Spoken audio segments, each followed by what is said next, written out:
Israéliens et Marocains n'attendent pas pour faire des affaires. C'est le cas de la société Alma, distributeur d'équipements pour la médecine et la chirurgie esthétique, qui s'implante au Maroc. On est d'ailleurs avec le PDG de la filiale Maroc en direct depuis Rabat. Steve Bunn, bonsoir. Bonsoir. Première question d'abord, Steve Bunn, comment Israël s'est hissé au rang des pays les plus innovants en matière d'applications esthétiques?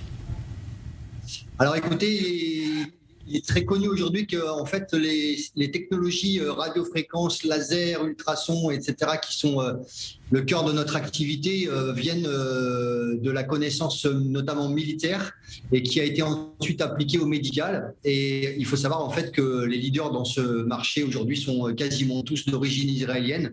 Je dis d'origine parce qu'il peut y avoir des capitaux de droite ou de gauche, mais les technologies, elles sont pratiquement toutes israéliennes. Voilà, donc une technologie qui débarque au Maroc. Les Marocaines et les Marocains sont de grands consommateurs de chirurgie esthétique?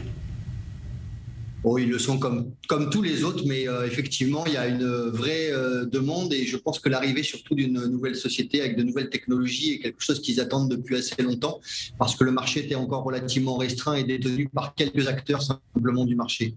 Ouais. Alors c'est une question que se posent tous les hommes d'affaires en Israël. S'implanter au Maroc pour une société israélienne, ça a été facile sur le plan administratif? Alors, rien n'est complètement facile, mais globalement, on va dire que les choses, effectivement, se sont très, très bien passées. Il faut savoir qu'aujourd'hui, il n'y a plus de limitation en termes de matériel israélien pour le Maroc.